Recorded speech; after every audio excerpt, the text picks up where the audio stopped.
अस्सलाम वालेकुम सामाईन। मुलाहिज़ा कीजिए जासूसी दुनिया बाय इब्न सफ़ी। नॉवल सितारों की मौत पार्ट 2। बहुत दिलचस्प, फरीदी बड़बड़ाया। उसकी नज़र शुरू ही से एशटरी पर जमी रही थी और उस कहानी के दौरान में एक बार भी उसने हमीद की तरफ नहीं देखा था। क्या ख्याल है? हमीद ने पूछा। क्या रतनपुर के थाने से राब्ता कायम किया जाए?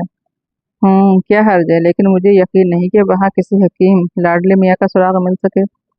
या ये भी मुमकिन है कि उसे धोखा हुआ हो। ठीक है, मेरा ख्याल है तुम खुद ही हो आओ रतनपुर तक। रतनपुर शहर की एक मुज़ाफ़ाती बस्ती थी। किसी ज़माने में उसकी कोई अलग हैसियत रही होगी, लेकिन अब तो शहर उस बस्ती को भी पीछे छोड़ता हुआ बहुत आगे बढ़ गया था। यही वजह थी कि अब यहाँ किसी हकीम लाडले मियाँ का सुराग पा लेना आसान काम नहीं था। फिर भी वो अपनी गाड़ी थाने की तरफ लेता चला गया था। थाने के इंचार्ज ने मायूसाना अंदाज में सर हिलाकर कहा, मुश्किल है। अगर ये हकीम साहब यहाँ के किसी कदीम खानदान से ताल्लुक़ रखते हैं तब तो शायद मालूम हो सके, वरना दुश्वारी ही पेश आएगी। रही मंजिल के रहने वाले हकीमों के खानदान वाले कहलाते हैं। क्यों ना हम वहीं से पूछगछ शुरू कर दें? यही मुनासिब है, हमीद ने जवाब दिया। हमीद थाने के इंचार्ज को अपनी ही गाड़ी में रहीम मंजिल तक ले गया। एक मुअम्मर आदमी से गुफ्तगू हुई जो उसी खानदान से ताल्लुक़ रखता था। हकीम लाडले मियाँ? उसने हैरत से कहा। उनके इंतकाल को तो 10 साल हो चुके हैं। हमीद ने इंचार्ज की तरफ देखा और इंचार्ज ने ऐसा मुंह बनाया जैसे बाजुबान खामोशी कह रहा हो, तो जनाब इसमें मेरा क्या कसूर है? बात खत्म हो चुकी थी, लेकिन दफतन हमीद ने जेब से डायरेक्टर बहजात की तस्वीर निकाली और उसे मुअम्मर आदमी की तरफ बढ़ाते हुए कहा, क्या आप इस आदमी को जानते हैं? मुअम्मर आदमी तो तस्वीर को लेकर चंद लम्हे देखता रहा, फिर हमीद की तरफ देखने लगा। उसकी आंखें धुंधला गई थी। जी हाँ, मैं इसे जानता हूँ, उसने भर्राई हुई आवाज में कहा, और इसके मरने की खबर भी सुन चुका हूँ। यह हकीम लाडले मियाँ का नाखलफ लड़का इशरत हुसैन है। फिल्मी दुनिया में बहजात के नाम से मशहूर था। कलंक का टीका था लाडले मियाँ के नाम पर, वह उसे आग कर चुके थे। क्या बाप बेटे में किसी कदर मुशाबहत भी थी? हमीद ने पूछा। किसी कदर, उसने मुतय्यराना अंदाज में कहा और खामोश होकर हमीद को देखता रहा। फिर बोला, अरे जनाब, अगर लाडले मियाँ की जवानी की तस्वीर देख लें तो आप बेसाख्ता कह उठें कि अरे ये तो इशरत हुसैन ही की तस्वीर है। यानी बहजात की? जी हाँ, बूढ़े ने सर हिलाकर जवाब दिया। मैं शुक्रगुजार होऊंगा अगर आप वो तस्वीर दिखा सकें। जरूर जरूर, मैं अभी हाजिर हुआ। बूढ़ा उन्हें दीवान खाने में बैठा छोड़कर अंदर चला गया। ये कमरा सलीके से आरास्ता किया गया था, अलबत्ता फर्नीचर खासा पुराना मालूम होता था। ऐसा महसूस होता था जैसे वो 100 साल पहले के किसी ड्राइंग रूम में बैठे हों। कुछ देर बाद बूढ़ा वापस आ गया और एक ऐसा फोटो हमें की तरफ बढ़ाया जो कहानगी की वजह से जर्दी माइल हो गया था। हकीकतन ऐसा ही लग रहा था जैसे वो एक ही आदमी के तो मुख्तलिफ पोज हों। हैरत अंगेज, हमीद बड़बड़ाया। फिर बूढ़े से बोला, क्या मैं इसे कुछ दिन अपने पास रख सकूंगा? अगर आप चाहें तो उसकी रसीद लिख दूं। नहीं जनाब, शौक से ले जाइए, पुलिस की मदद करना मेरा फर्ज है। शुक्रिया, हमीद ने कहा। चंदना में खामोश रहा, फिर बूढ़े को मुखातिब करके बोला, आपने बहजात के सिलसिले की पूरी रोदात अखबार में देखी ही होगी। जी हाँ। आपसे क्या रिश्ता था? बूढ़े ने तवील सांस ली और भर्राई हुई आवाज में बोला, लाडले मियाँ मेरे बड़े भाई थे। यकीनन आपके लिए यह हादसा तकलीफदा साबित हुआ होगा। जी हाँ, सिर्फ इसी हद तक कि भाई की आखिरी निशानी भी ना रही, वरना उसकी मौत पर तो भाई साहब ही घी के चिराग जलाते। इस हद तक बुरा आदमी था? जी हाँ, जो लोग उसे जानते थे उनके सामने हम शर्म से सर नहीं उठा सकते थे। आवारा, अय्याश, ओबाश, सभी कुछ था। क्या वो कत्ल भी कर सकता था? शराब उम्मुल खबाइस इसीलिए कहलाती है कि इसके इस्तेमाल करने वाले हर किस्म की खिवासत अख्तियार कर सकते हैं। फिर भी क्या वो कत्ल की हद तक जा सकता था? बूढ़ा किसी सोच में पड़ गया। फिर थोड़ी देर बाद बोला, कत्ल अमूमन गुस्से और नफरत ही के तहत होते हैं, लेकिन इन तमाम बुराइयों के बावजूद वो हंसमुख आदमी था। मैंने उसे कभी गुस्से में नहीं देखा और न यही महसूस किया कि उसने कभी किसी के खिलाफ नफरत का इजहार किया हो। खौफ भी तो कत्ल की वजह से हो सकता है।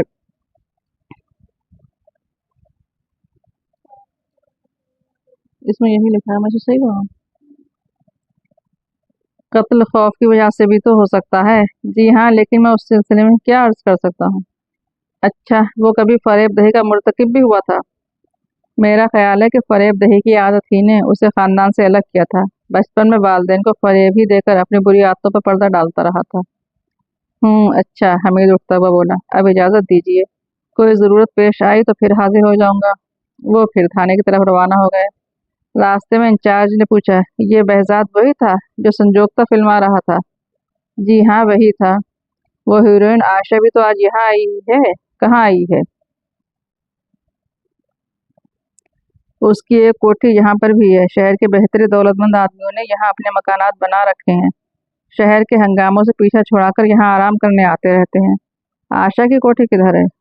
ہاسپٹل روڈ پر، باغ شہیداں کے سامنے۔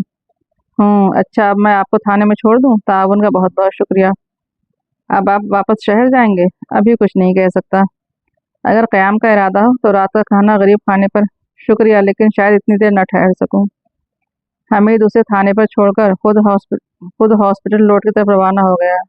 باغ شہیدہ رتن پور کی مشہور جگہوں میں سے تھا، وہاں تک پہنچنے میں کوئی دشواری حائل نہیں ہوئی۔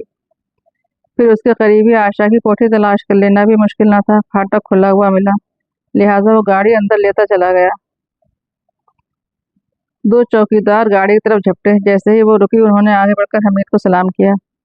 کیا مس آشا گھر پر موجود ہے؟ جی جناب، ایک نے جواب دیا۔ میرا کارڈ۔ حمید نے گاڑی سے اترتے ہوئے اپنا وزٹنگ کارڈ اس کی طرف بڑھایا۔ وہ کارڈ لے کر اندر چلا گیا اور حمید پائپ میں تمباکو بھرنے لگا۔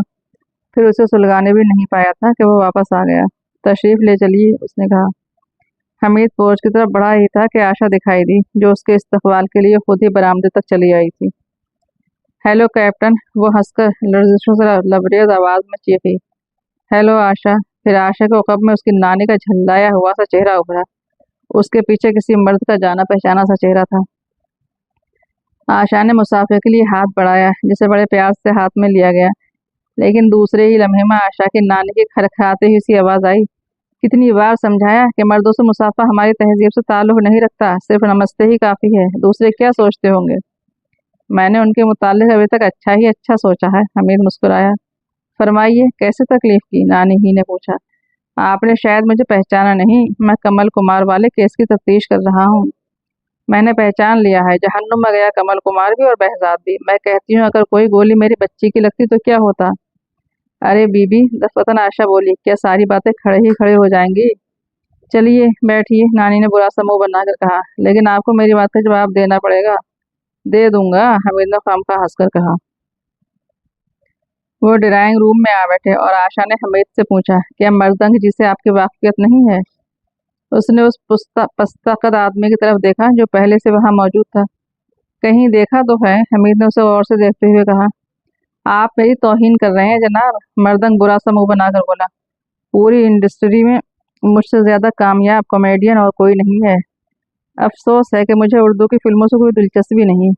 اب آپ پوری انڈسٹری کی توہین کر رہے ہیں۔ یہ محکمہ سراغ رسانی کے ایک آفیسر ہیں کیپٹن حمید۔ یہ محکمہ سراغ رسانی کے ایک آفیسر کیپٹن حمید ہیں، آشا جلدی سے بولی۔ اوہ، بڑی خوشی ہوئی، مردنگ نے اٹھ کر بڑی گرم جوشی سے مصافحہ کرتے ہوئے کہا۔ اب ہم کیپٹن حمید صاحب سے چند ضروری باتیں کریں گے، نانی نے جھللائے ہوئے لہجے میں کہا۔ غالباً وہ مردنگ کی موجودگی کو ناپسند کرتی تھی۔ میں بہت ڈھیٹ ہوں بی بی، مردنگ بولا۔ ویسے تمہارا فلسفہ میری سمجھ میں بالکل نہیں آتا۔ ارے ہر ماں اپنے بچے کو کسی دوسری عورت کے لیے جوان کرتی ہے۔ حمید سر ہلا کر بولا۔ یوں کہیے کہ ہر ماں جس بچوں کو 20 سال میں آدمی بناتی ہے، اسے کوئی دوسری عورت صرف 20 منٹ میں الو بنا کر رکھ دیتی ہے۔ Hear hear, I second you, مردنگ ہنس پڑا۔ یہ کیسی بےہودہ باتیں چھڑ گئی مردنگ، میں سچ کہتی ہوں۔ نانی کچھ کہتے کہتے رک گئی۔ مردنگ کو جب تک پیٹو گی بچتا رہے گا۔ بی بی تم ہی چپ رہو، یہ سچ میں ڈھیڑ ہے، آشا بولی۔ کپتان صاحب، آپ نے میری بات کا جواب نہیں دیا، نانی حمید کی طرف متوجہ ہوئی۔ میں کیا عرض کروں، میرا پورا محکمہ یہی سوچ رہا ہے کہ آخر 3 گولیوں میں سے مس آشا کو ایک بھی نہ لگی۔ کیا مطلب تو ابھی خود ہماری سمجھ میں بھی نہیں آیا۔ مردنگ حمید کو تحسین آمیز نظروں سے دیکھ رہا تھا، بالکل ایسا ہی محسوس ہو رہا تھا جیسے وہ پھر ہیئر ہیئر کرنا چاہتا ہو۔ دفعتاً حمید نے مردنگ کی طرف مڑ کر پوچھا، میرا خیال ہے کہ آپ بھی اس کیمپ میں تھے؟ جی ہاں، میں بھی تھا۔ ٹرک پر بھی تھے؟ نہیں، میں کیمپ ہی میں رہ گیا تھا، کیونکہ اغوا کے سین میں میری ضرورت نہیں تھی۔ آپ کے ساتھ اور کون تھا؟ پتہ نہیں، میں بہت زیادہ پی گیا تھا اس دن۔ آپ اپنا بیان باقاعدہ طور پر دے چکے ہیں؟ حمید نے پوچھا۔ جی ہاں، کرنل فریدی صاحب نے میرا بیان لیا تھا اور اس پر میرے دستخط بھی لیے تھے۔ کیا آپ کو علم تھا کہ بہزاد خود ٹرک پر نہیں گیا تھا بلکہ اپنے اسسٹنٹ کو بھیجا تھا؟ جی، مجھے بعد میں علم ہوا تھا، مطلب یہ کہ حادثے کے بعد جب سب لوگ اپنے بیانات دے رہے تھے۔ क्या ख्याल है, कातिल आप ही लोगों में से कोई था? टिरक और घोड़ों के हश्र से तो यही साबित होता है, मर्दांग ने कुछ सोचते हुए कहा। ओह कैप्टन आशा इठलाई, क्या आप सचमुच इसीलिए आए हैं? मैं तो दरअसल इसलिए आया था कि हामिद ने जुमला पूरा नहीं किया। ऐसा मालूम हो रहा था जैसे किसी नए ख्याल ने फौरी तौर पर जहन और जुबान का रिश्ता मुनक़ता कर दिया हो। वो सब जवाब तलब नजरों से उसे देखते रहे, लेकिन वो काफी देर तक कुछ न बोला और इतने में चाय भी आ गई और हमीद ने मर्दंग से पूछा, क्या आप मुझे बहजात के किसी करीबी दोस्त का नाम और पता बता सकेंगे? उसके बेहतरे दोस्तों को जानता हूँ, लेकिन उसका अंदाजा कभी नहीं लगा सका कि उससे ज्यादा कौन करीब था। मैं शुक्रगुजार होऊंगा अगर आप कुछ नाम और पते नोट करा सकें। हमीद ने जेब से डायरी और फाउंटेन पेन निकाला। मर्दंग ने कई नाम बताए और डायरी में इन्हें दर्ज करता रहा। फिर डायरी बंद करके बोला, हम लोगों पर छलांग लगाने से पहले बहजाद अपने फ्लैट में तन्हा नहीं था, कोई और भी था जो उसके साथ शराब पीता रहा था। ओह, तो क्या उसकी भी कोई अहमियत है? मर्दंग ने पूछा। क्यों नहीं, तब तो मुझे हरगिज कुछ न बताना चाहिए। मर्दंग ने हंसकर कहा। क्या मतलब? मैं ही कुछ देर पहले उसके साथ शराब पीता रहा था। अगर हमले का वक्त अखबारात ने सही लिखा था। क्या आपने दस्ताने पहन रखे थे? जी नहीं, मेरे पूरे दाहिने पंजे पर पट्टी बंधी हुई थी। उंगलियों पर आप ये फुंसियाँ देख रहे हैं, अब तो किसी कदर खुश्क हो गई हैं। अब फरमाइए, हमीद ने फरीदी से कहा। फरीदी उसकी आंखों में देखता हुआ मुस्कुराया, लेकिन बोला नहीं। हमीद उसे जवाब तलब नजरों से देखता रहा। बताइए, बोलिए, क्या बताऊं? एक आदमी बहजात के पास मौजूद था, वो एतराफ करता है और ये भी कहता है कि वकूअ से कुछ देर पहले वहां से चला गया था। जी हाँ, कतई। फिर मैं क्या बताऊं? आपने यही तो कहा था ना कि बहजात को किसी ने उस पर उकसाया था। उकसाया नहीं था, बल्कि उकसाया होगा। क्या फर्क पड़ता है? उकसाया होगा में यकीन नहीं है, बल्कि ये फिक्रा इश्तबा जाहिर करता है। मैं कहता हूँ खत्म कीजिए उस गुस्से को। बहजात की हिस्ट्री भी आपको बता चुका हूँ। उसने लार्डो के मालिक को धोखा दिया था अपने बाप के मेकअप में, और बदबू के इलाज के बहाने उससे तकरीबन 10,000 ऐंठ लिए थे। ठीक है, लेकिन किस्सा क्यों खत्म कर दिया जाए? कातिल मर चुका है। फाइनल रिपोर्ट लगाकर फाइल दाखिल दफ्तर कीजिए। फिंगरप्रिंट से ज्यादा हमती शहादत और क्या होगी? फरीदी खिजला में देखता हुआ सिगार का गोशा तोड़ रहा था। आज रात वो वापस आ रही है, हमीद ने कहा। कौन? आशा। सवाल यह है कि वो फाइल आशा के लिए हुए थे या कमल कुमार के लिए, या फिर दोनों के लिए? उसका जवाब शायद अब कभी ना मिल सके, क्योंकि कातिल। कातिल की बात ना करो। क्यों? बहजाद खुद ही प्रोड्यूसर भी था, उसे ना भूलिए। फाइनेंसर कोई और था, वो खुद ही अपनी मिट्टी ना पलीत करता। जानते हो अब तक वो उस फिल्म पर कितना सिर्फ कर चुका था? पूरे 4 लाख। कमल कुमार या आशा की मौत खुद उसकी मौत साबित होती। आप कहना क्या चाहते हैं? ये ही कि उस कत्ल में उसका हाथ नहीं था। और सुनो, अभी तक ये भी नहीं मालूम हो सका कि उसे फाइनेंस किसने किया था। उस सिलसिले में किसी किस्म के कागजात भी नहीं मिल सके। अमर प्रोडक्शंस के खाते में 4 लाख थे और रकम उसी फिल्म के सिलसिले में जमा की गई थी। नेशनल बैंक की किताबों से मालूम होता है कि सारे अखराजात उसी फिल्म के सिलसिले में हुए हैं, क्योंकि अदायगियां बजरिए चेक की गई थीं। अब अमर प्रोडक्शन के हिसाब में सिर्फ 15.5 रुपये बाकी हैं। ये अदायगियां किसके दस्तखत से हुई थी? खुद बहजात के। प्रोडक्शन इंचार्ज की तहवील में कोई रकम कभी नहीं रही। बात समझ में नहीं आती, हमीद ने कहा। कौन सी बात समझ में नहीं आती?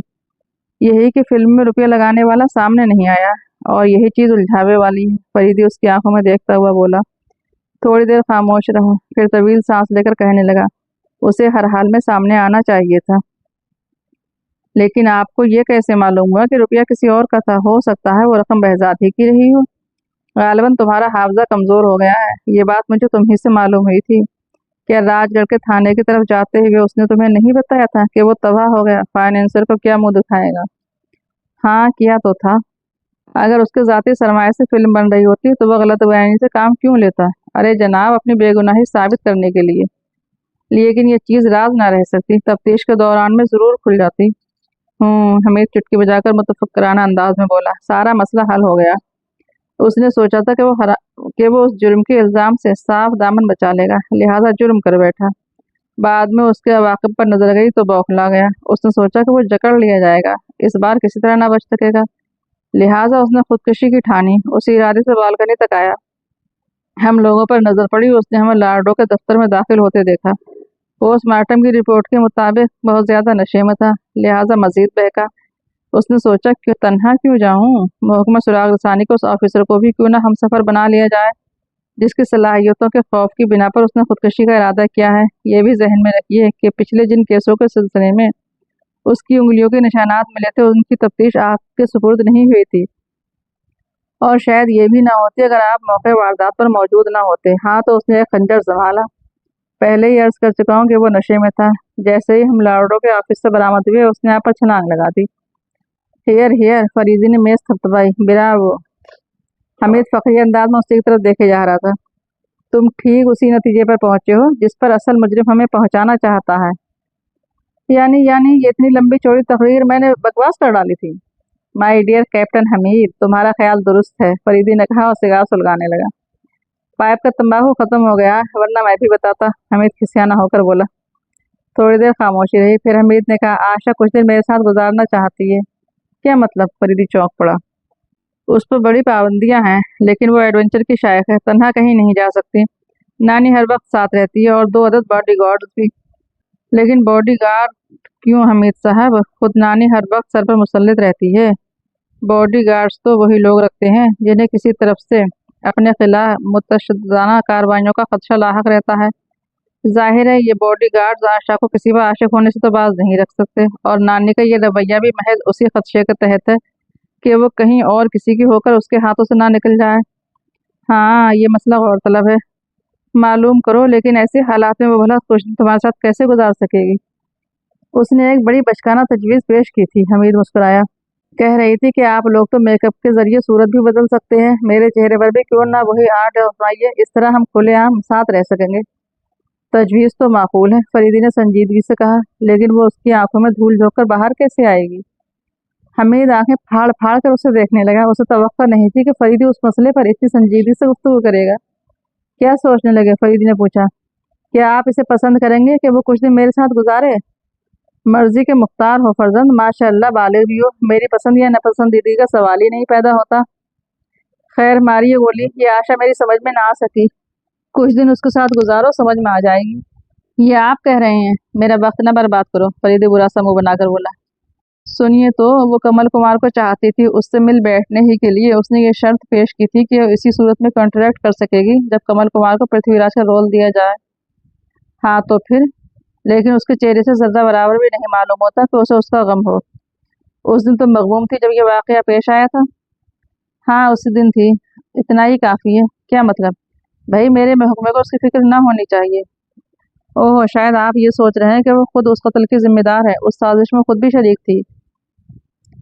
ये उसी वक्त सोचा जा सकता है जब खुद आशा के बुलेट प्रूफ होने पर यकीन कर लिया जाए, और ये नामुमकिन है। लिहाजा कोई अहमक ही ये सोच सकता है कि वो बजाते खुद उस साजिश में शरीक थी, या उसे साजिश का इल्म था। 3 गोलियों में से कोई एक उसके भी लग सकती थी। फिर आप क्या कहना चाहते हैं? यही कि अगर तुम उसके साथ कुछ दिन गुजारना चाहते हो तो भला मुझे उस पर क्या एतराज़ हो सकता है? आप संजीदगी से कह रहे हैं? हाँ भाई, खुदा आपको भी ऐसे रंगीन मौक़े अता फरमाए, हमीद दुआ के लिए हाथ उठाता हुआ बोला, और खुद भी उठ गया। दूसरी सुबह फरीदी नाश्ते के बाद बरामदे में बैठा अखबार देख रहा था कि कंपाउंड में एक कार दाखिल हुई और उससे आशा की नानी उतरी। उसके साथ 3 आदमी और भी थे। उन्हें वो पहले भी देख चुका था। दोनों उसके बॉडी गार्ड्स थे और तीसरा कॉमेडियन मर्दंग। फरीदी उठ गया और उसकी पेशवाई के लिए पोस्ट तक खुद गया। फरमाइए, कैसे तकलीफ की? उसने आशा की नानी से पूछा। मैं बहुत परेशान हूँ जनाब। ओह, चलिए अंदर तशरीफ ले चलिए। वो उन्हें ड्राइंग रूम में लाया। बॉडी गार्ड्स बरामदे ही में ठहर गए थे। तशरीफ रखिए। फरमाइए, मैं आपके लिए क्या कर सकूंगा? आशा रात से गायब है। ओह जी हाँ, वो बाथरूम में गई थी। बाथरूम का एक दरवाजा बाहर भी खुलता है, जो खुला हुआ मिला। मिलने जुलने वालों को यहाँ भी देखा था? फरीदी ने पूछा। जी हाँ, तमाम देख लेने के बाद यहाँ आए हैं। अब आप ही मदद फरमाइए, मैं बहुत परेशान हूँ। पिछली रात वो यहाँ आई थी, फरीदी ने कहा। यहाँ आई थी? नानी ने हैरत से दोहराया। जी हाँ, और फिर कैप्टन हमीद के साथ कहीं चली गई थी। कैप्टन हमीद के साथ? जी हाँ, ठहरिए, मैं उसे बुलवाता हूँ, फरीदी ने कहा, और मेज के पाए से लगे हुए पुश पर उंगली रख दी, और जल्दी एक मुलाजिम अंदर आया। हमीद को बुला लाओ, गालिबन अभी सो रहा होगा, जगा दो। मुलाजिम चला गया और वो सब खामोश बैठे रहे। दफतन मर्दंग बोला, मेरा ख्याल है कि मैं इन दोनों की जान पहचान इसी कत्ल के दौरान में हुई थी। मेरा ख्याल है कि मैं उन दोनों को पहले भी कभी साथ देख चुका हूँ, फरीदी सर हिलाकर बोला। कब की बात है? नानी बोल पड़ी। ये याद नहीं, फरीदी ने कहा, और कमरे की फिजा पर बोझल सा सकूत तारी हो गया। कुछ देर बाद फरीदी बोला, ये बॉडी गार्ड्स तो बहुत महंगे पड़ते होंगे। मैं नहीं समझी। नानी के लहजे में झल्लाहट थी।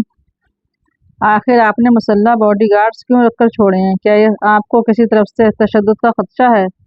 जी हाँ, लहजा फाड़ खाने वाला था। किसकी तरफ से, मुझे बताइए, ताकि आशा की बाजियाबी में मदद मिले। मैं नहीं जानती। एक बार कुछ लोगों ने उसे ज़बरदस्ती उठा ले जाने की कोशिश की थी, लेकिन नाकाम रहे थे।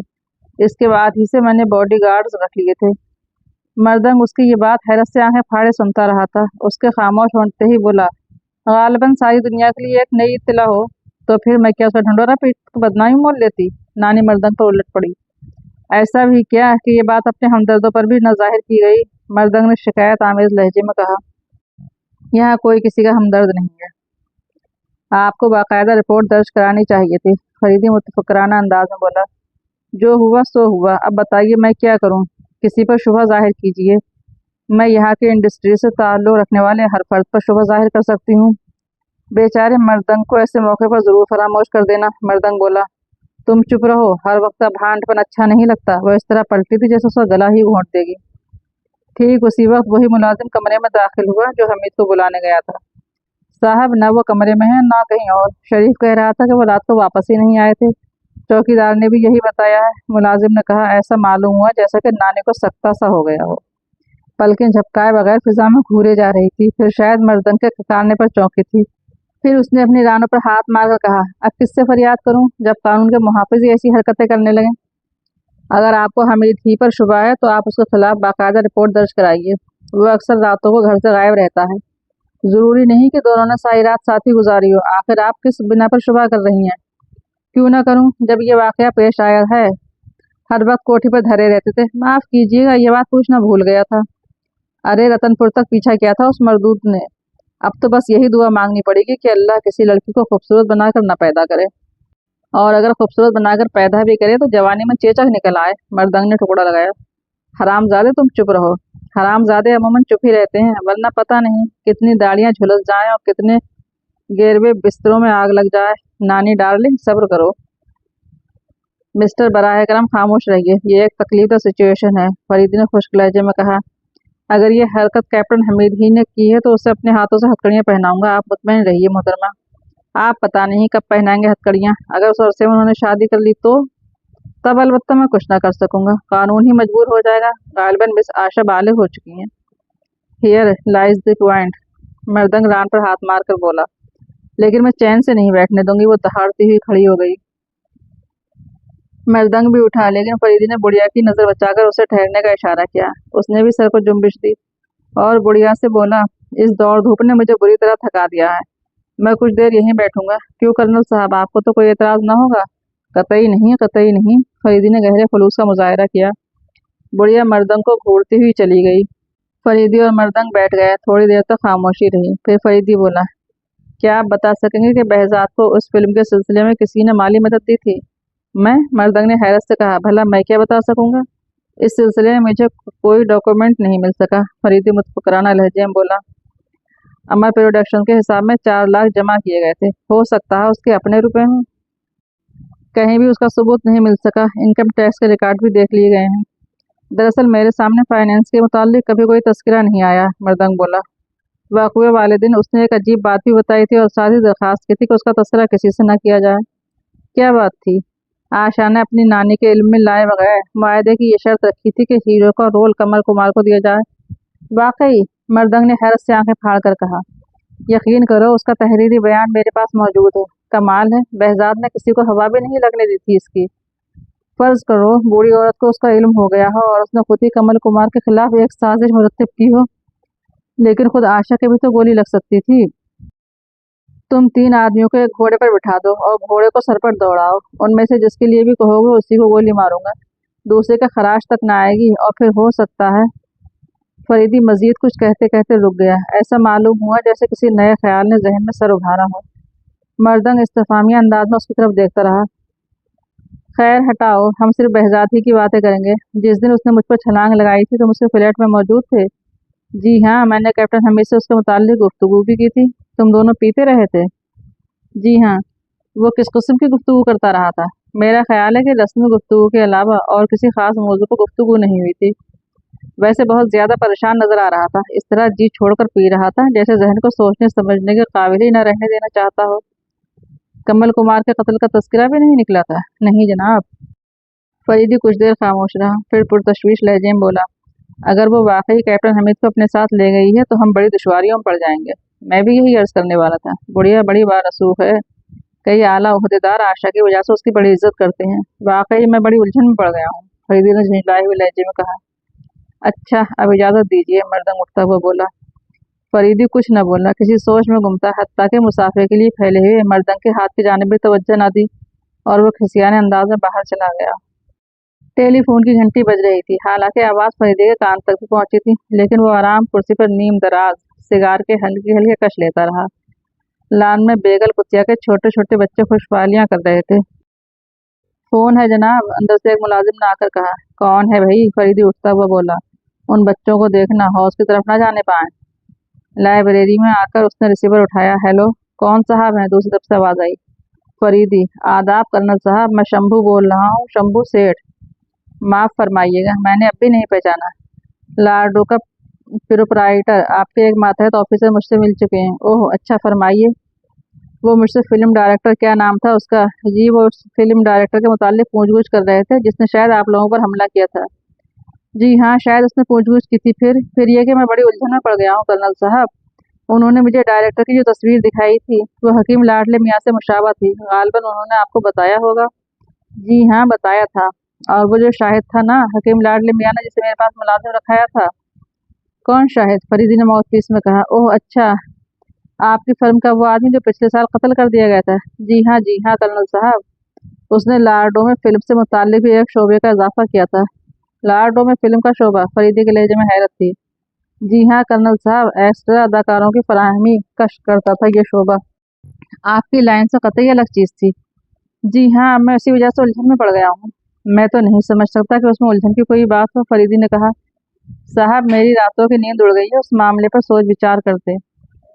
जब मुझे आपके मातहत ऑफिसर ने उस डायरेक्टर की तस्वीर दिखाई तो मैं उसी वक्त चक्कर में पड़ गया था। बिल्कुल लाडले मियाँ, सिर्फ मोछ दाढ़ी का फर्क था। फिर मुझे ख्याल आया कहीं मेरे साथ कोई फ्रॉड ना किया गया हो। लिहाजा मैंने रतनपुर में पूछगीछ कराई तो और तब मुझे मालूम हुआ कि मेरे साथ सचमुच फ्रॉड किया गया था। हकीम लाडले मियाँ तो 10 साल पहले मर चुके थे। कर्नल साहब, यकीन कीजिए कि उस आदमी ने लाडले मियाँ का रूप धार कर मुझे 10-12 हजार की चोट दी है। और आप उसे बहजात की हैसियत से नहीं जानते थे? हरगिज नहीं जनाब, हरगिज नहीं। हालांकि वो आपके दफातर के ऊपर ही वाले फ्लैट में रहता था। दफातर से मुझे ज़ाती तौर पर यूं भी कोई सरोकार नहीं रहता। हफ्ते में एक बार, किसी वक्त 2-3 घंटों के लिए जाता हूँ, और उस वक्त मेरी या मेरी सेक्रेटरी के अलावा और कोई नहीं होता। मैं इंतहाई बदनसीब आदमी हूँ जनाब, आदमियों में बैठने का काबिल नहीं। उसकी आवाज़ गिलोगीर हो गई थी और शायद फरीदी ने सिसकियाँ भी सुनी थी। मुझे इल्म है, मगर ये हुआ कैसे था? गंदा दहनी एक बीमारी होती है, लेकिन लाइलाज नहीं। लेकिन आपका केस हैरत अंगेज है। इतनी शदीद बदबू के पूरे कमरे में गूंजती रहे। अगर मुंह से कपड़ा हटा दूं तो शायद कोई मेरे करीब ठहर भी ना सके। क्या ये मर्ज पैदाइशी है? जी नहीं, 25 साल की उम्र तक मैं बिल्कुल ठीक था। बस एक हादसे के तहत ऐसा हुआ। क्या आप मुझे बताना पसंद फरमाएंगे? क्यों नहीं, जरूर जरूर। मैं क्या अर्ज करूं, आपके घर की फिजा नापाक करना नहीं चाहता, वरना खुद ही हाजिर हो जाता। कोई बात नहीं, मैं खुद ही मिलूंगा किसी दिन आपसे। हाँ तो वो हादसा? 25 साल की उम्र में एडवेंचर का शौक भी मुझे सारी दुनिया में लिए फिरा था। ब्राजील के जंगलों में यह हादसा पेश आया। शिकार खेलते हुए हम कोई ऐसी जगह तलाश करते फिर रहे थे जहां शब बसरी के लिए छौलदारियां लगाई जा सकें। सुबह से शिकार नहीं मिला था और हम सब भूखे थे। दफतन मुझे एक दरख्त नजर आया जिस पर सेब की शक्ल के फल लगे हुए थे। मैंने दरख्त पर पथराव किया, कुछ फल गिरे और मैं वहीं बैठकर उन्हें खाने लगा। मेरे साथी पीछे रह गए थे। उनमें से कुछ वहीं के कदीम बाशिंदे भी थे। दफतन कदीम बाशिंदों में से एक बूढ़ा शोर मचाता हुआ मेरी तरफ दौड़ा और दूसरा फल जो आधा खाया जा चुका था मेरे हाथ से छीन कर फेंक दिया। बड़ा गुस्सा आया, लेकिन इतनी देर में बकैया लोग भी पहुंच गए। बूढ़ा रेड इंडियन अभी तक उसी जोश और खरोश के साथ कुछ कहे जा रहा था। दफतन वो आदमी आगे बढ़ा जो हमारे दरमियान मुतरज्जम के फराइज अंजाम देता था। उसने कहा कि ये फल जहरीले होते हैं। बूढ़ा कह रहा है कि अगर तुमने इससे पहले भी कोई फल खाया है तो अब खैर नहीं। अगर तुम जिंदा बच भी गए तो बेकार होकर रह जाओगे। यकीनन मैं उससे पहले एक पूरा फल खा चुका था और दूसरा फल भी तो आधा मेरे पेट में जा ही चुका था। मजा कैसा था फल का? फरीदी ने पूछा। मिठास किसी कदर तलखी लिए हुए थी, लेकिन मैं बुरी तरह भूखा था। चूंकि उसकी बू भी सेब ही की सी थी, इसलिए मैंने सोचा शायद इधर सेबों का जायका ऐसा ही होता हो। बहरहाल 1 घंटे बाद मुझे शदीद बुखार हो गया। बूढ़ा इंडियन मेरे लिए जंगली जड़ी बूटियां तलाश करता फिर रहा था। उस बेचारे से जितना बन पड़ा करता रहा था। मेरी हालत बिगड़ती ही रही। बुखार तो दूसरे दिन कम हो गया, लेकिन पूरा जिस्म मवाद भरे फोड़े की तरह दुखता था और फिर मेरा जिस्म सड़ने लगा। किसी न किसी तरह हम कोविड पहुंचे थे और मुझे एक अस्पताल में दाखिल करा दिया गया था। सारे जिस्म से ऐसी बदबू फूटती थी कि मुझसे 100 गज के फासले से भी गुजरना दुश्वार महसूस किया जाता था। इलाज होता रहा। फिर हम कोविड से शुमाली अमेरिका पहुंचे, जहां न्यूयॉर्क के एक बहुत बड़े अस्पताल में मुझे दाखिल कर दिया गया। 2 साल तक मैं वहीं था। बामुश्किल तमाम वहां के डॉक्टर मेरे मर्ज को काबू पा सके थे, यानी जिस्म का सड़ना रुक गया था। तकरीबन 3 साल लग गए थे और मैं चलने फिरने के काबिल हुआ। लेकिन फिर कुछ दिनों के बाद एक टांग बिल्कुल बेकार हो गई और मेरे होंठ ऐसे ही हो गए जैसे सुअर की थूथनी होती है। होठों का वर्म आज भी कायम है और वो गोश्त के लोथड़े मालूम होते हैं। सुर्ख बिल्कुल ऐसा ही लगता है जैसे गोश्त पर से अभी अभी खाल उतार दी गई हो। ये तो खैर कोई ऐसी बात नहीं, लेकिन ये बदबू, मेरी समझ में नहीं आता कि किस तरह अपने जज्बात का इजहार करूं। दुनिया की कोई औरत मुझे हमेशा के लिए कबूल करने पर तैयार नहीं हो सकती, और अपनी उस कमजोरी की बिना पर मैं शायद के कहने में आ गया था, यानी ये एक्स्ट्रा लड़कियों का फिल्मी कारोबार। उसने मुझसे कहा था कि इस तरह मेरी जिंदगी भी जिनसी आसूदगी पा सकेगी। काश मैं उसके चक्कर में ना आया होता। अब सोचता हूँ कहीं ये फिल्म डायरेक्टर यानी कि हकीम लाडले मियाँ का रोल कहीं ये फिल्म डायरेक्टर यानी कि हकीम लाडले मियाँ का रोल अदा करने वाला कोई ऐसी हरकत ना कर गया हो जिससे मेरे मुस्तकबिल पर असर पड़े। फरीदी ने तवील सांस ली और बोला, ये तो साबित हो चुका है कि बहजाद लाडले मियाँ का लड़का था और उससे बड़ी हद तक मुशाबा भी था। शाहिद को उसी ने मुलाजमत दिलवाई थी और फिर शायद कत्ल कर दिया गया था। यकीनन ये चीज़ किसी हद तक आपके लिए उलझन का बायस बन सकती है। फिर मैं क्या करूं, क्या करूं? अभी तक उस बदबू ने किसी को मुंह दिखाने के काबिल नहीं रहने दिया था। अब क्या लोग मेरा नाम भी सुनना पसंद ना करेंगे? आप फिक्र न कीजिए, फरीदी ने हमदर्दाना लहजे में कहा। वैसे मैं अभी किसी खास नतीजे पर नहीं पहुंच सका, लेकिन आपके लिए पूरी कोशिश करूंगा। शुक्रिया जनाब, तकलीफ दही की माफ़ी चाहता हूँ। फरीदी ने उस वक्त तक रिसीवर क्रीडल पर नहीं रखा जब तक कि दूसरी तरफ से सिलसिला मुनक़ता होने की आवाज़ नहीं सुनाई दी। ईगल बीच की एक खुशगवार रात थी। साहिल के करीब वाला ओपन एयर होटल घना आबाद था। माइक्रोफोन से मध्यम सुरों में अंग्रेजी मौसीकी मुंतशिर हो रही थी। कभी कभी खनकते हुए सुरीले कहकहे भी फिजा में गूंज उठते। कैप्टन हमीद ने अपने सामने बैठी हुई लड़की से कहा, कहो कैसी है ये जिंदगी? बहुत हसीन, बेहद शानदार। मैं अब तक इसके लिए तरसती रही थी। तुम बहुत अच्छे हो कैप्टन। क्या तुम्हें यकीन है कि तुम्हारी नानी भी इस मेकअप में तुम्हें ना पहचान सकेगी? ये तुम्हारे चीफ भी कमाल के आदमी हैं। मेरा दावा है कि नानी भी मुझे ना पहचान सकेंगी। और वो मर्दंग भी, जो किसी सादतमंद कुत्ते की तरह तुम्हारे पीछे लगा रहता है। ओह, वो मसखरा जी बहल जाता है। हाँ, वो भी ना पहचान सकेगा। वो तो ठीक है, लेकिन मुझे इत्तला मिली है कि तुम्हारी नानी ने मेरे खिलाफ रिपोर्ट दर्ज करा दी है। तुम्हारे खिलाफ रिपोर्ट? तुम्हारी मुश्किल लिखवाई है और शुबह मुझ पर जाहिर किया है। तुम पर क्यों? तुम्हारे साथ मैं भी गायब हूँ ना। नानी को तुम्हारे गायब होने का क्या इल्म? मेरे चीफ ने बता दिया होगा। मेरे खुदा, उन्होंने तो मेकअप किया था मेरा। तुम समझी नहीं। मैंने उनसे ये कब कहा था कि मैं भी तुम्हारे साथ ही जा रहा हूँ? अगर ये कह देता तो वो उस पर कभी तैयार ना होते। मैंने तो ये कहा था कि आशा साहिबा अपनी ज़िंदगी की यकसानियत से बोर हो गई हैं। कुछ दिन तन्हा गुजारना चाहती हैं, मगर नानी की वजह से यह नामुमकिन है। लिहाजा उन्होंने मेकअप कर दिया और मुझसे कहा कि तुम्हें कुछ दूर तक छोड़ आऊँ। फिर अब क्या होगा? कुछ भी नहीं। मैं इस मेकअप पर थोड़ा सा इजाफा करूँगा। कैसा इजाफा? तुम्हारी मूछें लगाकर टिकट लगा देने के इम्कानात पर गौर करूँगा। नहीं, मजाक न उड़ाओ, संजीदगी से सोचो। मैं अभी घर वापस नहीं जाना चाहती। सच कहती हूँ, ये 2-4 दिन ऐसे गुजरे हैं जैसे मैंने दूसरा जन्म लिया हो, और मुझे अपने पिछले जन्म भी याद आ गए हैं। क्यों? बर्दाश्त की भी हद होती है। अरे तुम हर वक्त मुस्कुराती रहती हो, हंसे बगैर कोई बात नहीं कर सकती। तो ये ऐसी बुरी बात है? बुरी से बदतर। मेरी दानिश में वो औरत ही नहीं है जो दिन में 2-4 बार नाग भौं ना चढ़ाए, हर उस आदमी को काटने न दौड़े जो उसमें दिलचस्पी लेता हो। तुम्हारी मुंतक मेरी समझ में नहीं आती। फिल्म स्टारों की मुंतक भी मेरी समझ में नहीं आती। हमारी कैसी मुंतक? जब तुम्हारा नाम शीरी बानो था तो तुमने आशा क्यों इख्तियार किया? ओहो, वो संजीदा होकर बोली, तुम समझते नहीं, फनकार का कोई मजहब नहीं होता, फन ही उसका मजहब है। वो न हिंदू होता है और न मुसलमान। यही मुंतफ तो समझ में नहीं आती कि तुम दरअसल मुसलमान हो और लोग तुम्हें हिंदू समझते हैं। कमल कुमार भी मुसलमान ही था, गालिबन पीर बख्श नाम था, लेकिन हिंदू समझा जाता था। तो कहने का मतलब ये कि जब फनकार का कोई मजहब ही नहीं होता तो वह ऐसे नाम क्यों नहीं इख्तियार करता कि नाम से उसका मजहब का पता ही ना चल सके। इस सिलसिले में मर्दंग का नाम मुझे पसंद है, इसी तरह तुम्हें चाहिए था कि अपना नाम सारंगी, डुगडुगी या ढोलक रख लेती, और कमल कुमार तानपुरा, मुजरा या डमरू जैसा कोई नाम इख्तियार करता। तुमसे कौन बहस करे, बाल की खाल निकालते हो, तुम बहुत खूबसूरत हो। हाँ, ऐसी बातें करो। वो हंस पड़ी। फिर बोली, तुम्हारा चीफ बहुत शानदार है, लेकिन मैंने उन्हें हंसते या मुस्कुराते नहीं देखा। अच्छा ही हुआ, वरना तुम मेरे लिए कोई नाम तजवीज़ करने की फिक्र में पड़ जाती। सच बताओ, वो निजी जिंदगी में कैसे आदमी है? अरे, तुम मेरे मुतालिक मुझसे क्यों नहीं पूछती? तुम्हें तो कई दिनों से देख रही हूँ। हमीद कुछ न बोला, उसकी आंखों में उदासी तैरने लगी थी। अरे इधर देखो, तुम चुप क्यों हो गए? अब बताओ क्या करना चाहिए? मैं घर वापस नहीं जाना चाहती। कब तक? जब तक जीना चाहे। तुम अपनी नानी से छुटकारा हासिल करना चाहती हो? यही बात है, लेकिन खुद में इतनी हिम्मत नहीं पाती कि उस सिलसिले में कोई कानूनी कार्रवाई कर सकूं। सुनो, हमीद संजीदगी से बोला, अगर तुम 2-4 दिन और गायब रही तो सारे मुल्क में तहलका मच जाएगा, क्योंकि तुम कोई गुमनाम शख्सियत नहीं हो। सोचो तो, कितनी सनसनीखेज खबर है। ए मोहतरमा, क्या तुमने मुझे जहन्नम ही में पहुंचा देने का इरादा रखती हो?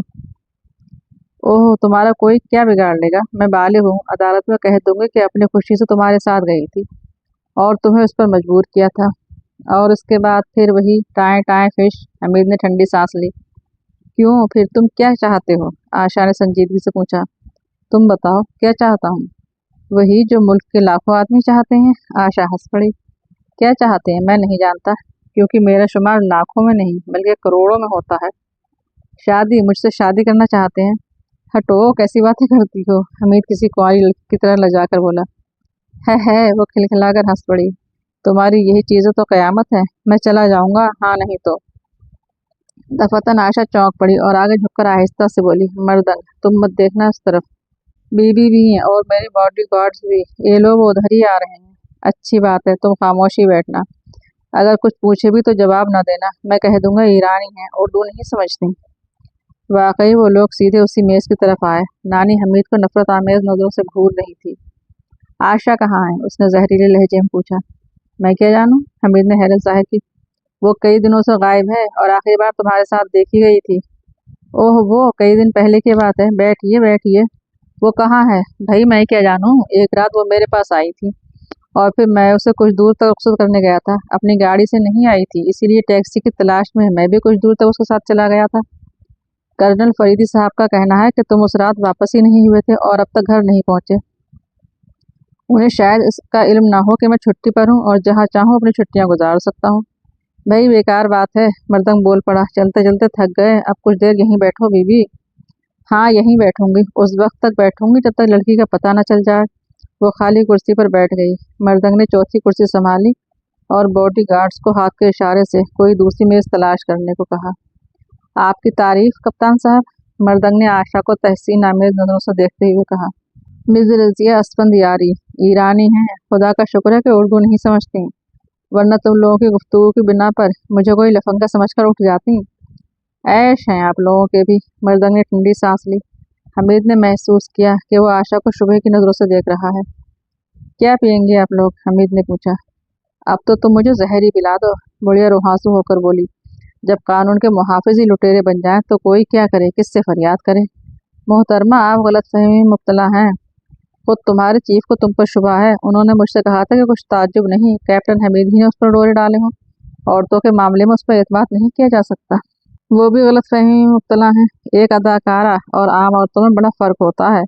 अदाकाराओं के मामले में मुझ पर एतमाद किया जा सकता है, क्यों मिस्टर मर्दंग? अब मैं क्या बताऊं कप्तान साहब, मैंने तो उन्हें बहुत समझाया है। मर्दंग ने ठंडी सांस ली। मैं कुछ नहीं जानती, आशा मुझे वापस मिलनी चाहिए। क्या वो पहले भी कभी इस तरह गायब हो चुकी है? कभी नहीं, कभी नहीं। अगर वो तुमसे मिलने तुम्हारे घर गई थी तो मैं बहुत कुछ सोचने पर मजबूर हूँ, क्योंकि इससे पहले वो खुद किसी के घर नहीं गई। हो सकता है इस बार चली ही गई हो, मेरा मतलब है मेरे अलावा किसी और के भी घर गई हो। बीवी, अब खत्म करो भी ये किस्सा। मर्दंग बोला, मुझे प्यास लगी है। बड़ी मुश्किल से उन्होंने पीछा छोड़ा था और हमीद बुढ़िया को किसी तरह भी बावर नहीं करा सका था कि वो आशा का पता नहीं जानता। चलते चलते बिलबिला कर कह गई थी कि वो उसे चैन से ना बैठने देगी।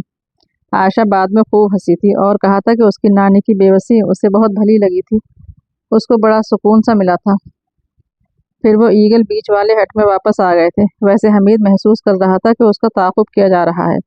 ये और बात है कि उसने उस सिलसिले में छानबीन करने की जहमत गवारा ना की हो। हमीद लिबास तब्दील करने जा रहा था कि फ़ोन की घंटी बजी। उसने रिसीवर उठा लिया। कैप्टन हमीद। ठीक है, दूसरी तरफ से आवाज़ आई और सिलसिला मुनक़ता हो गया। हमीद ने तवील सांस ली और रिसीवर रख दिया। आशा दूसरे कमरे में थी। दोनों अलग अलग कमरों में सोते थे। हमीद कुर्सी पर बैठकर पाइप में तंबाकू भरने लगा। खिड़की से खुशगवार साहिली हवा के झोंके आ रहे थे। दफतन आशा कमरे में दाखिल हुई। सुनो, उसने कहा, आज अगर हम दोनों इसी कमरे में सोएं तो क्या हर्ज है? क्यों, क्या बात है? मुझे डर लग रहा है। मर्दंग मुझे शुबे की नज़र से देख रहा था। शायद उसने पहचान लिया है। ओह, तो तुम मर्दंग से डरती हो? अरे उस मस्करे से क्या डरूंगी, लेकिन वो है बड़ा सुअर, बीबी को गुस्सा दिला सकता है। अब बता ही दूं, वाकई वो उससे नफरत करती हैं क्योंकि वो उन्हें चिढ़ाता रहता है, लेकिन फिर भी वो उससे ये नहीं कह सकती कि हमारे यहाँ ना आया करे। क्या मजबूरी है? बीबी कोकीन की आदी हैं और वो मर्दंग ही मुहैया करता है। हैरत है, मैं तो फिल्म आर्टिस्टों को बहुत मासूम समझता था। हाय, अरे ये अपने यहाँ तो एक से एक बढ़कर चरसी पड़ा हुआ है। तुम भी पीती हो? लाहौल वला कुव्वत। मेरा बस चले तो बीबी को कान पकड़ के घर से बाहर निकाल दूं। अच्छा छोड़ो इन बातों को, मैं यहीं सोऊंगी। चलो मान लिया, लेकिन अब तुम ये मेकअप भी खत्म कर दो, मैं तुम्हें देखना चाहता हूँ। और अगर किसी और ने भी देख लिया तो? शिश, यहाँ कौन आएगा? किसी को क्या पता कि मैं यहाँ हूँ। कुछ देर बाद आशा अपने असली रूप में नजर आई। हमीद कह रहा था, फिक्र मत करो, कल सुबह फिर वही मेकअप कर दिया जाएगा। वो बेखबर सो रहे थे, लेकिन हमीद की आंखों में नींद कोसों दूर थी। सीने तक चादर खींचे हुए चित पड़ा था। कभी कभी स्याही माइल हल्की नीली रोशनी में आंखें फाड़ने लगता। साहिल की सिमत वाली खिड़की खुली हुई थी। ठंडी हवा के झोंके उसके गाल सहलाते गुजरते रहे। दफतन उसे ऐसा महसूस हुआ जैसे उसने किसी किस्म की आहट सुनी हो, लेकिन आंखें खुली हुई खिड़की पर लगी थीं। खिड़की में सलाखें नहीं थीं। दफतन नीम तारीख आसमान के पेश नज़र में एक साया सा उभरा और फिर वही तारीख साया पूरे धड़ समेत खिड़की में दाखिल हो गया। रोशनी इतनी धुंधली भी नहीं थी कि वो हमीद को नजर ना आता। सर से पैर तक सियाह पोश, चेहरे पर आंखों की जगह सिर्फ दो सुराख नजर आ रहे थे। वो इतनी आहिस्तगी से कमरे में दाखिल हुआ था कि हल्की सी आवाज़ भी नहीं हुई। अब हमीद ने उस हद तक आंखें बंद कर ली थी कि पलकों में खफीफ से दर्रे रहें। उसने देखा कि सियाहपोश कुछ देर गुमसुम सा खड़े रहने के बाद आशा के मुसहरी की तरफ बढ़ रहा है। वो आशा के करीब पहुंचकर झुका। चंद लम्हे उसका चेहरा देखते रहने के बाद फिर सीधा हो गया। अब वो हमीद की तरफ मुड़ रहा था। अचानक हमीद की नज़र उसके हाथ पर पड़ी। उसने जेब से कोई चीज़ निकाली थी और फिर उसे दोनों हाथों से संभालने लगा था। ठीक उसी वक्त खिड़की की तरफ से आवाज़ आई, खबरदार, अपनी जगह जुम्बिश भी न करना, मैं तुम्हें कवर किए हुए हूँ। सियाहपोश उछल पड़ा और हमीद ने किसी हल्की चीज़ के गिरने की आवाज़ सुनी। गालबन वही चीज़ थी जो सियाहपोश ने अपनी जेब से निकाली थी। अपने हाथ ऊपर उठाओ। हमीद फरीदी की हिदायत के मुताबिक दूसरे बल्ब का स्विच ऑन करने जा रहा था। उसके जहन पर गनूदगी का भी किसी कदर असर पहले ही से था, इसलिए जल्दी में खुद उसकी टांगें एक दूसरे से उलझ गईं और वो बेतहाशा सियाहपोश पर आ रहा। दोनों गिरे और सियाहपोश उससे बुरी तरह चिमट गया कि जुम्बिश करने की भी मोहलत न दी। हमीद सोच रहा था कि अब फरीदी फायर भी ना कर सकेगा। एक लम्हे के लिए सुकूत तारी हो गया। फिर आशा चीखने लगी, अरे कौन है यहाँ, क्या हो रहा है? फिर शायद उसी ने दूसरा बल्ब भी रोशन किया था। फरीदी आगे बढ़ा और सियाहपोश की गर्दन पकड़ ली। छोड़ दो, फरीदी बोल रहा है, चुपचाप हटाओ वरना गला घोंट दूंगा। नकाबपोश की गिरफ्त ढीली पड़ गई और वो किसी मुर्दा चूहे की तरह ऊपर उठता चला गया। उसकी गर्दन अब भी फरीदी की गिरफ्त में थी। ये कौन है, ये कौन है? आशा चीखी। दफतन नकाबपोश किसी मछली की तरह फड़का और फरीदी के हाथ से उसकी गर्दन इस तरह निकल गई जैसे वो सचमुच कोई लैसदार मछली हो। फिर ऐसा महसूस हुआ जैसे वो उड़ता हुआ खिड़की से गुजर गया हो। बाहर से कराहत की आवाज़ आई, कोई गिरा, और एक आवाज़ सन्नाटे में गूंजी, पकड़ो पकड़ो। फरीदी भी झपट कर खिड़की से गुजर गया था। आशा बुरी तरह कांप रही थी। हमीद ने उस पर अचट्टी से नजर डाली और खुद भी खिड़की की तरफ झपटा। नहीं नहीं, आशा बौखलाए हुए अंदाज में उसकी कमर पकड़ते हुए बोली, मुझे तन्हा ना छोड़ो, ये क्या हो रहा था? वो कौन था, वो कौन था? हमीद तवील सांस लेकर मुड़ा और उसके हाथ अपनी कमर पर से हटाता हुआ बोला, क्या तुमने देखा नहीं कि उसका चेहरा नकाब में छुपा हुआ था? लेकिन क्यों वो यहाँ क्यों आया था? शायद चोरी करने। क्या ले गया? कर्नल फरीदी और कैप्टन हमीद की इज्जत, हमीद ने झल्लाकर कहा। वो थूक निकल कर रह गई और सहमी सहमी आंखों से उसकी तरफ देखती रही। थोड़ी देर बाद फरीदी वापस आ गया। उसके चेहरे पर झुंझलाहट के आसार थे। हमीद ने सवालिया नजरों से उसकी तरफ देखा। तुम बिल्कुल गधे हो। जब मैंने उसे कवर कर रखा था तो लिपट पड़ने की क्या जरूरत थी? मैं समझा था शायद कोई पर्दानशीन खातून है, हमीद ने चलकर जवाब दिया। बको मत जनाब आली, मैं लड़खड़ाकर उस पर गिरा था, इतना अहमक नहीं हूँ। जल्दी में टांगे आपस में उलझ गई हूँ। अमर सिंह और रमेश भी बाहर गालबन ऊँघ ही रहे थे। रमेश के मुंह पर भूसा जड़ गया था और अमर सिंह इतना तेज दौड़ ही ना सका। मैं जितनी देर में बाहर पहुंचा उसका दूर दूर तक पता नहीं था। ओह, कोई चीज गिरी थी यहाँ उसके हाथ से। फरीदी खामोश होकर चारों तरफ देखने लगा, फिर मुसहरिया को नीचे झांकने के लिए झुका। ओह, उसके मुंह से आसूदगी जाहिर करने वाली आवाज निकली। हमीद भी झुका। उसकी मुसहरी के नीचे एक हाइपोडर्मिक सिरिंज पड़ी हुई थी। फरीदी ने जेब से रुमाल निकालकर उस पर डाल दिया और फिर रुमाल समेत चुटकी से उठाता हुआ रोशनी की तरफ ले गया। सिरिंज शीशे की थी और उसमें कोई स्याह रंग का सयाल भरा हुआ था। उसने दस्ताने नहीं पहन रखे थे। फरीदी ने हमीद की तरफ मुड़कर कहा। मेरा भी यही ख्याल है, हमीद भर्राई हुई आवाज में बोला। दूसरे दिन फरीदी अपने ऑफिस में हमीद से कह रहा था, इस बार मुजरिम चूक गया। जाए वारदात पर इस बार उसकी उंगलियों के निशानात मिल ही गए। हमीद साहब, अगर वो सिरिंज तुम्हारी मुसहरी के नीचे ना मिलती तो एक बार फिर महकमा सुराग रसानी के हाथ से गया था। आखिर वो है कौन? मैं जादूगर नहीं हूँ। अभी तक की रिपोर्ट यही है कि इस किस्म के निशानात ना तो मुसद्दका निशानात की फाइल में मिल सके और न गैर मुसद्दका निशानात की फाइल में। और दूसरी बात सुनो, उस सयाल के तजजिए की रिपोर्ट भी आ गई है जो सिरिंज में भरा था। इसका एक कतरा भी तुम्हारे जिस्म में पहुंच जाता तो तुम दूसरी सांस ना ले सकते।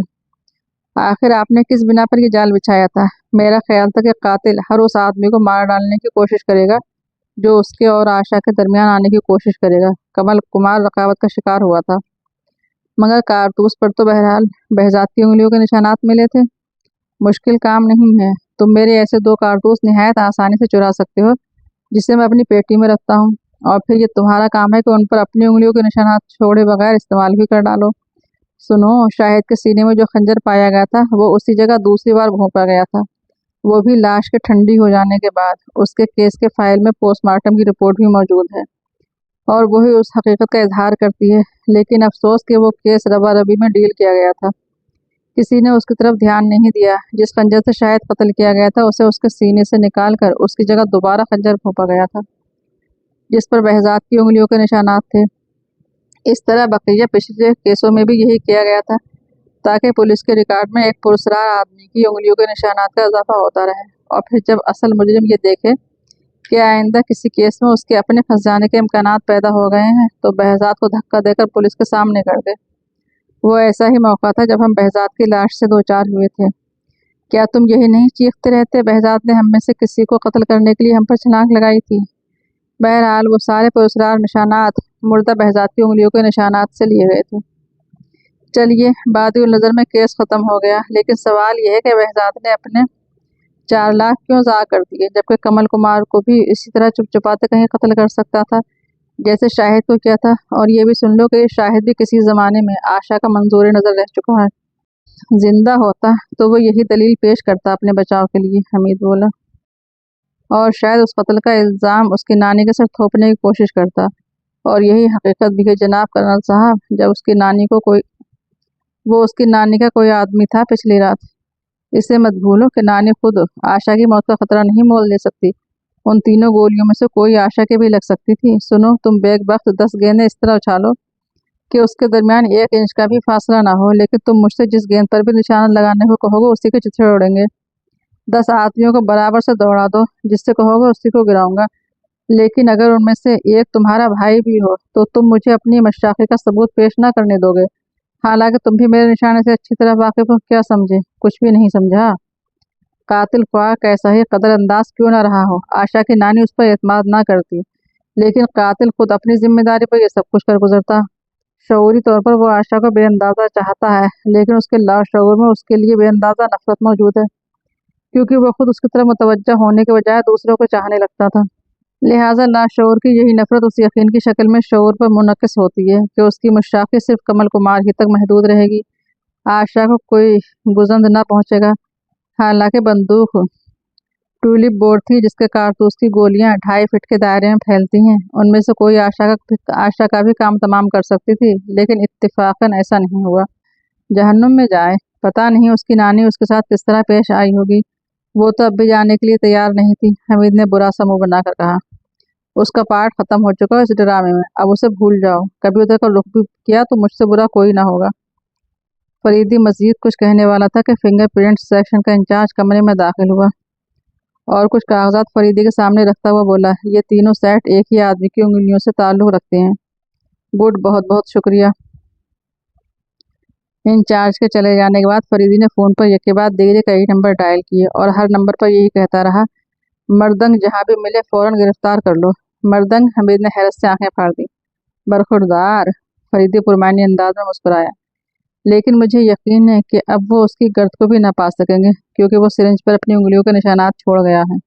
3 दिन से मर्दंग की तलाश जारी थी, लेकिन अभी तक तो वो मिला नहीं था। अखबारात में उस केस के मुताल्लिक तफसीलात शाया हो गई थी और महकमा सुराग रसानी की तरफ से अपील भी शाया हुई थी कि डायरेक्टर बहजाद को फिल्म के लिए माली इमदाद देने वाला रजाकाराना तौर पर सामने आ जाए, क्योंकि उससे केस के बाद अहम पहलुओं को रोशनी पड़ सकेगी।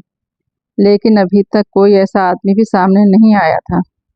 आशा की नानी कर्नल फरीदी और कैप्टन हमीद के गिर्द फिरती थी, उनकी बलाएं लेती थी, हमीद से अपनी तल्ख कलामियों की माफ़ी मांगती थी और आशा बेहद संजीदा हो गई थी। उस हकीकत के इजहार के बाद फिर तो उसके होठों पर हंसी नहीं दिखाई दी थी। हमीद सोच रहा था कि अब ये भी गई हाथ से। दफतन उसे शंभू सेठ की सेक्रेटरी जीनी का ख्याल आया। वो उसे बहुत पसंद आई थी, लेकिन ऐसी नहीं मालूम होती थी कि फ्लर्ट करने का मौका देती। और अब तो उसके मिलने के इम्कानात भी नहीं रहते, किस बहाने से मिलता। वो सोच ही रहा था कि फ़ोन की घंटी बजी और रिसीवर कान से लगाते ही हमीद की बातें खिल गईं, क्योंकि दूसरी तरफ से शंभू सेठ ही बोल रहा था। कह रहा था, क्या कर्नल साहब मौजूद हैं? खुदारा उनसे कहिए वो नुस्खा मिल गया हो तो मुझ पर करम करें। कहिए तो मैं खुद ही हाजिर हो जाऊं। फरीदी लाइब्रेरी में था। हमीद उसे होल्ड ऑन कहने का कहकर लाइब्रेरी में आया। पैगाम सुनकर फरीदी बोला, उससे कह दो हम खुद ही आ रहे हैं। फिर थोड़ी देर बाद वो दोनों शंभू सेठ की कोठी की तरफ रवाना हो गए। शंभू तक पहुंचने में देर न लगी।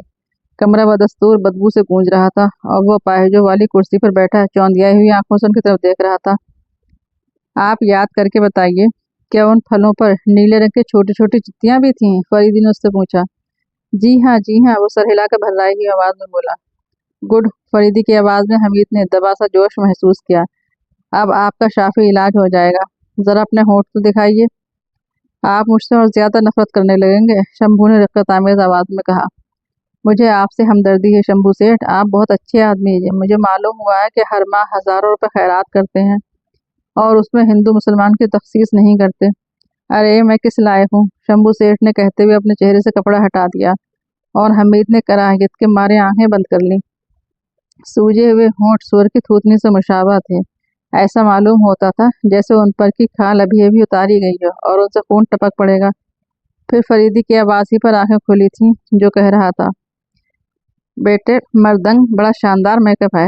हमीद ने उसके हाथ में आशारिया 4-5 का रिवाल्वर देखा जो शंभू सेठ की तरफ उठा हुआ था। फिर भी तुम मुझे जिंदा गिरफ्तार ना कर सकोगे, पुरसुकून लहजे में जवाब मिला। उस बार हमीद ने मर्दंग की आवाज़ साफ पहचानी और उछल पड़ा। वो कह रहा था, या तो मुझे दूर ही से गोली मार दो, करीब आओगे तो तुम्हारे भी परखचे उड़ जाएंगे। मैंने कभी शिकस्त नहीं तस्लीम की। वैसे अब मैं जिंदा भी नहीं रहना चाहता, क्योंकि जिसके लिए इतने पापड़ बेले थे वो अब मुझसे दिल से शिद्दत से नफरत कर रही होगी। पहले तो मेरी बातों पर कम से कम हंसी लिया करती थी और मेरे दिल की कली किसी तौर पर सही खिली तो रहती थी। अब मैं जीकर क्या करूँगा? तुम इस तरह मुझे बेनकाब ना करते तब भी मैं खुदकुशी तो कर ही लेता। अच्छा, तो फिर उस वक्त क्यों बुलाया था मुझे? फरीदी से घूरता हुआ बोला। बताता हूँ, लेकिन पहले ये देख लो, वरना हो सकता है कि गुफ्तगू के दौरान में मुझे बेखबर समझकर मुझ पर झपट पड़ने की कोशिश करो। ये कहकर उसने पैरों में पड़ी हुई चादर हटाई। छोटा सा बम रखा हुआ था और उसकी उंगली उसके स्विच पर थी। हाँ तो कर्नल फरीदी, मैंने तुम्हें इसलिए बुलाया था कि मरने से पहले फख्र कर सकूं कि बिलाखिर मैं तुम्हें भी धोखा देने में कामयाब हो गया। तुम मर्दंग से इतनी देर तक गुफ्तगू करते रहे, लेकिन ना पहचान सके। लेकिन चूंकि तुम्हारी सलाहियतों से बखूबी वाकिफ हूँ, इसलिए एहतियातन ये बम भी रख लिया था। मैं बहुत बड़ा आदमी हूँ कर्नल फरीदी, अरसे दराज से जिंदगी के स्टेज पर डबल रोल अदा करता रहा हूँ। बहजाद मेरा पार्टनर था, लेकिन सिर्फ मेरी मर्दंग वाली शख्सियत से वाकिफ था। میں نے बहैसियत मर्दंगी उसे राय दी थी कि आशा को संजोगता बनाए और वादा किया था कि शंभू सेठ से फाइनेंस दिला दूंगा। इस वक्त तक ये कमल कुमार कमबख्त बीच में नहीं कूदा था। फिर जब मुझे मालूम हुआ कि वो उसी सूरत में मुआहदा करेगी जब हीरो का रोल कमल कुमार अदा करेगा, आग लग गई ये सुनकर। मैंने कहा बला से जाएं 4 लाख, लेकिन उसे तो ख़त्म ही करूँगा, क्योंकि उससे आशा की शादी के इम्कानात पैदा हो सकते थे। हाँ तो वो मेरा दोस्त था, हम दोनों ब्लैक मेलिंग करके बढ़े थे। वो अपने हिस्से का रुपया उड़ा देता था और मैं जमा करता रहा, हत्ता कि इतनी रकम हो गई थी कि मैं कोई बड़ा कारोबार कर सकूं। फिर मैंने शंभू सेठ की हैसियत इख्तियार की, जिसका इल्म उसे भी ना होने पाया। ब्लैक मेलिंग के सिलसिले में बहुत बड़े बड़े ख़ानदान मेरे अब भी शिकार हैं, जिससे बड़ी बड़ी रकूमात अब भी वसूल करता रहता हूँ। जीनी मेरी सेक्रेटरी उस कारोबार की देखभाल करती है, लेकिन उसे उसका इल्म नहीं। वो तो समझती है कि मेरे पास आने वाले निजी खतूत मेरे रिश्तेदारों के होते हैं या उन लोगों के जिन्हें मैं खैरात के तौर पर रकूमात दिया करता हूँ। उन खतूत में बज़ाहिर कुछ भी नहीं होता, लेकिन खैर सगाली के जुमलों के दरमियान मखसूस किस्म के इशारे पोशीदा होते हैं, जिन्हें सिर्फ मैं ही समझ सकता हूँ या मेरे शिकार। मैं उन खतूत के जवाबात लिखवाता हूँ, वो भी बज़ाहिर खैर सगाली ही से मुताल्लिक़ होते हैं। कर्नल फरीदी, लड़की को अदालत में ना घसीटना, बहुत अच्छी लड़की है, दुनिया में वाहिद हस्ती जिस पर मुझे रहम आया है, और मैं खुद को सिर्फ उसी के सामने बेहद जलील मुतसव्वुर करता हूँ। वो बेचारी मेरे लिए रोती है, कहती है कि मैं उससे भी ज़्यादा बदबू बर्दाश्त कर सकती हूँ। उससे पहले कोई लड़की 10-15 दिन से ज़्यादा नहीं टिकी। ओह, मैं बहक गया। हाँ तो मैं कह रहा था कि बहजाद मेरा पार्टनर था। मैंने कई फ़ोन किए हैं। तुम्हारी वो रिपोर्ट कतई दुरुस्त है जो तुमने अखबारात को दी है। वाकई मैंने उसे कुर्बानी के बकरे की हैसियत से रख छोड़ा था। उसके लिए हर वारदात से पहले जाए वारदात पर उसकी उंगलियों के निशानात पाए जाने का इंतज़ाम कर लेता था। उस शाम जब तुम लाडो के दफ्तर आए थे, मैं उसके फ्लैट में मौजूद था। वो संजोगता के गम में सुबह से ही पीता रहा था। मैंने सोचा बहुत अच्छा मौका है, लिहाजा तुम्हारी वापसी का इंतज़ार करता रहा। फिर जैसे ही तुम नजर आए, मैंने उसके हाथ में खंजर थमाकर तुम्हारे ऊपर धकेल दिया। अगर वो जिंदा बच जाता तब? फरीदी ने पूछा। वहां से अस्पताल के रास्ते में किसी न किसी तरह जरूर उसे खत्म कर देता। अब तुम बताओ कि तुम्हें शंभू सेठ पर शुबह कैसे हुआ था? बदबू की वजह सुनकर। सारी दुनिया में पाई जाने वाली नबातात के मुतालिक मेरी मालूमात वसी हैं। बिलाशुबा ब्राज़ील के जंगलों में सेब की शक्ल का एक जहरीला फल पाया जाता है, पर वो इतना जहरीला भी नहीं कि तुम्हारा ऐसा हाल हो जाए। सिर्फ बुखार आता है उसके खाने से, जिस्म पर फुंसियाँ निकल आती हैं और रफ्ता रफ्ते उसके असरात ज़ाइल भी हो जाते हैं। तुमसे ने उस फल के मुताल्लिक सुनकर मुबालगा आराई की थी। बहरहाल मैंने तुम्हारी सेक्रेटरी से तुम्हारी उंगलियों के निशानात हासिल किए, और बहैसियत मर्दंग तुमने अपनी उंगलियों के निशानात मेरी कुर्सी के हत्थे पर छोड़े थे, और बहैसियत नामालूम हमरावर सिरिंज पर। मुझे अपनी कामयाबी का इतना ही यकीन था कि मैंने दस्ताने इस्तेमाल करने की ज़रूरत नहीं समझी थी। अच्छा, अब पीछे हट जाओ। हटो, खुद को कानून के हवाले कर दो। हो सकता है। लेकिन जुमला पूरा होने से कबल ही एक दिल दहला देने वाला धमाका हुआ और गहरा धुआं कमरे में फैलने लगा। फरीदी हमीद का हाथ पकड़कर दरवाजे की तरफ झपटा, बाहर निकल आया। काफी देर तक खिड़कियों से गहरा धुआं फूटता रहा। वो समझे शायद इमारत में आग भी लग गई है।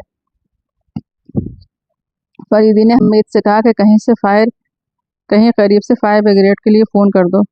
कुछ देर बाद फायर ब्रिगेड भी पहुंच गई, लेकिन अब खिड़कियों से धुआं नहीं निकल रहा था। वो झपटकर अंदर पहुंचे। अपाहिजों वाली कुर्सी खाली पड़ी थी। ओह धोखा! फरीदी दांत पीसकर गुर्राया। निकल गया। सारी इमारत छान मारी, लेकिन मर्दंग या शंभू सेठ का कहीं पता न था। दूसरे दिन अखबारात में कर्नल फरीदी की उस शिकस्त की दास्तान बड़ी दिलचस्पी से पढ़ी गई। तमाम शुद।